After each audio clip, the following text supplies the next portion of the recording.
Salut à tous! Aujourd'hui on se retrouve pour une nouvelle vidéo sur Forrest Gump, cette fois-ci. Le souci c'est que la bande-annonce n'existe ni en version française, ni en version originale sous-titrée. Et comme je parle très mal anglais, je peux pas la sous-titrer moi-même. Mais c'est pas grave, vous inquiétez pas, on va faire notre propre bande-annonce. C'est parti! Wouh!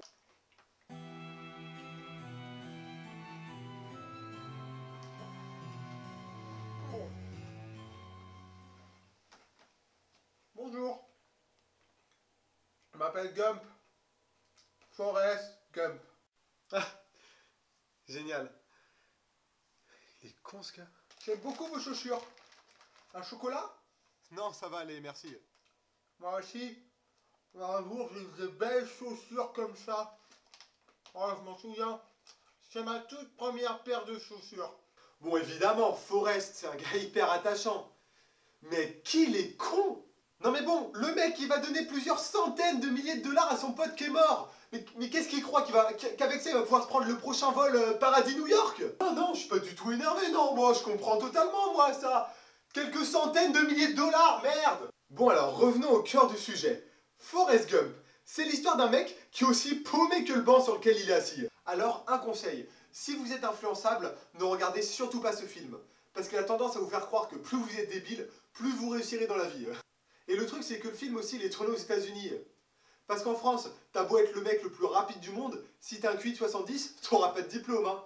Alors qu'aux États-Unis, le gars, il sait courir, il court vite, pouf, on leur file son diplôme. Comme ça, normal, il voit 3-4 présidents américains. Oh, c'est la belle vie, allez hop, moi je vais voir le président, t'as tout le thé? Il va même se lier d'amitié avec un mec qui s'appelle Booba et qui est tout autant stupide que lui. Comme le dit si bien dicton, qui se ressemble, ça semble. Non mais arrêtez, je suis pas méchant, je suis seulement réaliste. Oui, je suis méchant, et mes propos ne reflètent aucunement la réalité des choses. Et alors, pourquoi êtes-vous aussi méchant? Je sais pas, docteur. Eh bien, je vais vous le dire, moi. C'est parce que vous êtes jaloux. Mais en même temps, il y a de quoi être jaloux. Il réussit tout dans sa vie alors que c'est le mec le plus... Bon allez, on passe au point des acteurs. Et on va commencer avec le meilleur acteur de tous les temps depuis les années 90 déjà. Je parle bien sûr de Tom Hanks. Alors dans ce film, il est incroyable. À peine a-t-il fini de tourner Philadelphia, dans lequel il joue un avocat chétif à bout de vie dans un film méga sérieux, qu'il se retrouve à jouer à la perfection ce rôle de stupide jeune homme sans cervelle. La prouesse est remarquable et ça ne fait que confirmer l'Oscar qu'il a reçu en 93 et qu'il recevra en 94 avec en plus un petit bonus, un Golden Globe. Et Robin Wright, c'est elle.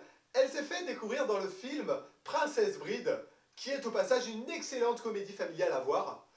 Dans Forrest Gump, elle joue le rôle de la petite amie de Forrest en quelque sorte. Honnêtement, je ne trouve pas que ce rôle soit exceptionnel. Il faut dire aussi que le film est amené tout le long par Tom Hanks et qu'elle est plus là pour décorer que pour nous faire une démonstration. La preuve, hein, c'est pas moi qui le dis, c'est les images. Et finissons avec Gary Sinise. Et oui, vous l'avez sûrement reconnu, ce n'est autre que le rôle principal de la série Les Experts Manhattan.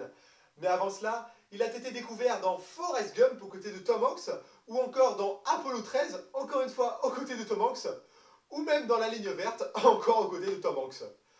Alors non, ils ne se sont pas encore mariés, promis, je vous préviens, pour les noces. Dans le film, lui en revanche, nous démontre comment il est possible de passer d'un mec méchamment con à un mec aimant et sensible. Rien que pour ça, je le félicite et pour moi, il mérite au même titre sa réussite que Tom Hanks. En bref, je classe ce film dans la catégorie des chefs-d'œuvre que vous devez avoir vu au moins une fois avant de mourir. Mais quoi qu'il en soit, je vous dis à bientôt pour une nouvelle vidéo. Ciao ciao!